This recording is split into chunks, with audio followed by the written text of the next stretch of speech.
The Flash Senator Robin Padilla. Yan ang tawag ngayon sa kanya dahil daw sa ginawa niya. At itong mga kapatid nating Muslim, gusto gawing Vice President si Senator Robin Padilla ngayong 2028. Nako, problema na naman ng mga anti-Duterte yan. Kasi wala silang ipantapat dyan. At dito, nagsalita din po si Senator Robin Padilla na naging magkaibigan sila ni Marcos Jr. Pero hindi niya alam ngayon kung kilala pa siya. O ito, panoorin po natin ang pagtitipon ng mga kapatid nating Muslim dyan to protect Senator Robin Padilla. Ito yung video. Justice Robin Padilla, malaki pong naitutulong sa mga Muslim. At hindi lang sa mga Muslim, kahit mga Kristiyano. Pag magamit niya, tulad ng nangyari na landslide sa Benguet, nandoon na po siya kaagad. Yung nangyari sa Calanugas, nandoon na kaagad, kinabukasan. Yung nangyari sa Zamboanga, nandoon na rin siya kinabukasan. Kaya tinatawag natin siyang The Flash. Yun. Pagkas na panahon na ni Valdavid, yung Hinebra San Miguel, yun po ang The Flash. Sobrang bilis. Kaya the action man ang sinayad yung kapatid natin si Justice Robin Padilla. Kaya kami, yung grupo natin sa Lanao del Sur, andito yung lead convener ng Protect, Robin Padilla, si Kasim. Kami po ay gusto namin hindi lang sa Senate, gusto namin maging Vice President para mas lalong maraming magtutulungan. Ayos. By 2028, full support ang Mindanao sa kapatid natin, hindi lang sa Mindanao, Luzon at Visayas. Alam nyo naman, mapagkumbaba, napaka-humble na tao. Siguro ang hindi lang magmamahal ay yung may kapansanan sa pag-iisip. Yun lang po. Assalamualaikum warahmatullahi ta'ala wabarakatuh.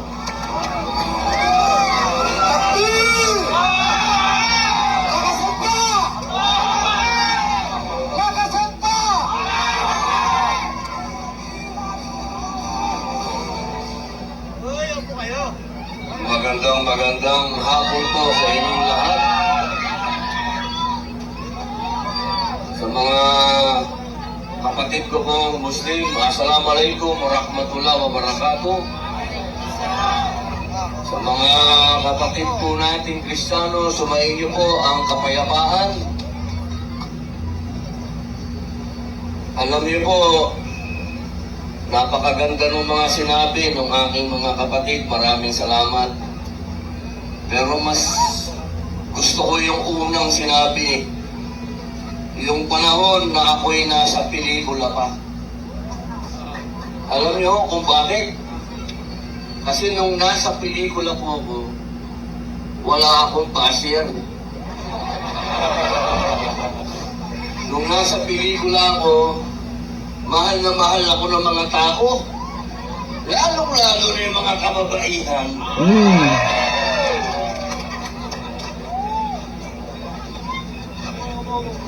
Ngayong naging politiko ako,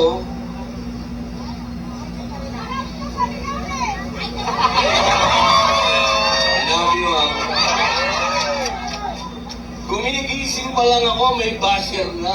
Nako, mga trolls yun. Alam nyo, hindi po ako sanay kasi na minsan iniisip ko ano bang nagawa ko sa mga taong ito kung bakit pati asawa ko ay pinagsasalitaan ng napakasasamang salita. Hindi ko po malaman. Wala naman akong ginagawang masama bilang politiko. Hindi naman ako nagnakaw. Correct? Wala akong record ng nagnakaw ako. Correct.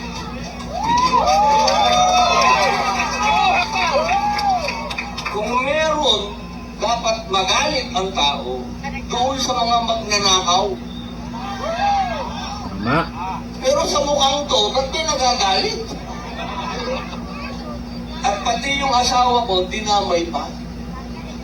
Yun lang. Masakit po yan para sa isang lalaki. Maging Muslim ka man, maging Kristiyano ka man, masakit kapag pinagsasalitaan ang asawa mo. Nakakapanggigil. Pero dahil pinagpala ako ng Allah na magkaroon ng sawar, ay pinagpapasa Diyos ko na lang. Pero sana, ang pakiusap ko sa mga taong yan, huwag naman yung idamay yung asawa ko. Hindi naman politiko yung asawa ko. Hindi politiko ang aking mahal na iisang asawa. Iisa pa lang, ginaganda nyo na. Paano pag naging dalawa pa? Yun lang. Ang kakapat yan. Kaya, pakiusap ko po, alam ko yung iba bayad dyan eh. Correct. Alam ko yung Mga iba trolls. troll.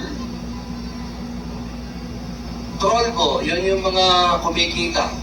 Para siraan ka, dyan sila kumikita. Pakiusap lang, ako na lang ang banatan ninyo kasi ako lang ang politiko. Saka kung babanatan niya ako, umanap naman kayo ng totoong ibabanat nyo. Puro kasi nungalingan eh. Kasi wala kayong mahanap na butas sa akin. Yun ang problema. Kaya ang mga banat ninyo, opo yan, tanga yan, yan ang mga kaya lang nyo sabihin. Kasi pagdating sa pagnanakaw, zero ako.